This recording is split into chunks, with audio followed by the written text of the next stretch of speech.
देखते ही देखते कुछ ही मिनटों में रघुवीर अचानक बोल पड़ा, चमत्कार चमत्कार चमत्कार doctor Omkar, thank you very much. जो इतने सालों से मेरे सीने में बाईं ओर दर्द था वो इस गोली को खाते गायब हो गया। आखिर ये चीज है क्या और आपको ये गोली कैसे मिली? डॉक्टर ओमकार इस गोली के मिलने का राज बताता उससे पहले ही सिद्धार्थ एक्साइटमेंट में चिल्ला पड़ा, dad you are absolutely right, मेरी कमर का दर्द तो यूं गायब हो गया। बताइए डॉक्टर ओमकार, आपने गोली कहां से ली और हम इसे कैसे मंगवा सकते हैं? डॉक्टर ओमकार ने वो डिब्बा बंद किया जिसमें आधी गोली बची हुई थी और बोला, ये गोली यूं ही मुफ्त में नहीं मिलती। तभी डॉक्टर सौम्या बोली, हाँ दादाजी बिल्कुल सही कह रहे हैं, ये गोली दादाजी को 5 लाख रुपए की पड़ी है। यह सुनकर रघुवीर को बिल्कुल भी आश्चर्य महसूस नहीं हुआ और उसने बोला, बस 5 लाख? ये गोली तो ऐसी है जिसके लिए मैं 10 लाख देने को तैयार हूं। बस किसी भी तरीके से डॉक्टर ओमकार मुझे गोलियां प्रोवाइड कर दीजिए। आप जितना पैसा कहेंगे मैं उतना आपको देने को तैयार हूं। डॉक्टर ओमकार ने हंसते हुए रघुवीर के कंधे पर हाथ रखा और बोला, ओ रघुवीर, तुम क्या समझते हो कि इन गोलियों को पाना इतना आसान है? नहीं, सौरभ अग्रवाल ने मुझे बताया कि यह गोली 150 साल पुराने किसी संत ने बनाई है, जिसे प्राप्त करने के लिए सौरभ को उनकी कुटिया के बाहर 3 दिन और 2 रातों के लिए प्रार्थना करनी पड़ी। इसे पाना इतना आसान नहीं है, इसके लिए कठिन तपस्या करनी पड़ती है। रघुवीर ने सवाल करा, डॉक्टर ओमकार, आप तो आयुर्वेदिक ट्रीटमेंट कितने बड़े स्पेशलिस्ट हैं, फिर आपने इस गोली के बारे में क्या जांच पड़ताल की? क्या आप इसे नहीं बना सकते? अगर आप इसे बना देंगे तो मैं आपको एक गोली के 10 लाख रुपए दूंगा। डॉक्टर ओमकार ने कहा, ऐसा नहीं है रघुवीर कि मैंने कोशिश नहीं की, लेकिन लाख कोशिशों के बावजूद भी मुझे अच्छे से नहीं पता चल सका कि गोली किस तरह से बनाई जाती है।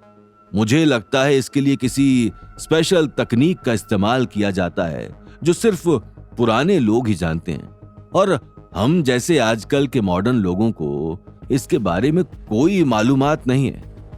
गौतम इतनी देर से चुप होकर सभी की बातें सुन रहा था, लेकिन एक गोली की 10 लाख रुपए कीमत सुनकर उसे हंसी आ गई और वो जोरों से हंसने लगा। यह देखकर सौम्या को गुस्सा आ गया और वो उसके नजदीक जाकर बोली, आखिर तुम्हें बीच बीच में दौरे पड़ते हैं क्या?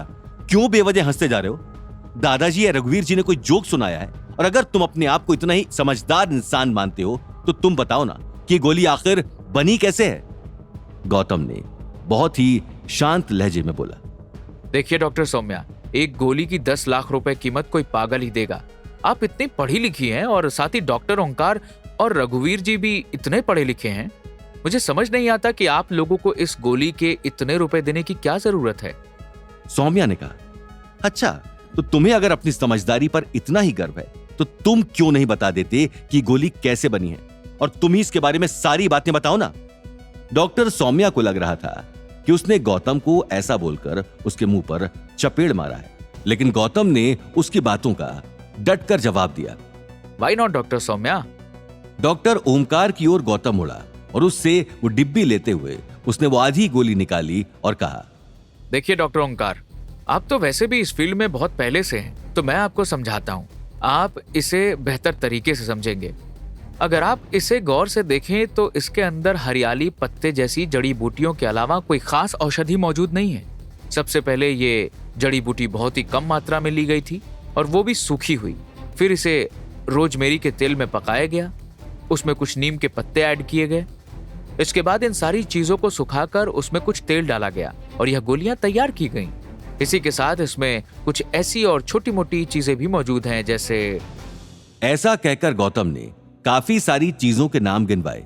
सौम्या ने अंदर ही अंदर मान लिया था कि गौतम को बहुत ही ज्यादा ज्ञान है, इसलिए उसने गौतम से कहा, जबरदस्त मिस्टर गौतम, तुमने बिल्कुल क्रिस्टल क्लियर बात बताई, लेकिन अभी तक मैं ये नहीं जान पाई कि तुम्हें इस दवा के बनने का प्रोसेस कैसे मालूम है। तभी गौतम ने मुस्कुराते हुए बोला, क्योंकि असल में ये गोलियां मैंने अपने ससुर के इलाज के लिए बनाई थी और उसके बाद मेरे ससुर 2 ही गोलियों में बेहतर हो गए थे, जिसके बाद उन्होंने बची हुई गोलियों को मार्केट में बेच दी थी और मुझे लगता है कि सौरभ अग्रवाल ने ये वहीं से खरीदी है। और अब आप लोगों से पैसे हड़पने के लिए ये संत महात्मा 150 साल का ढोंग कर रहे हैं। बेहतर यही होगा कि आप लोग उसकी इस झूठी और चिकनी चुपड़ी बातों से दूर रहें।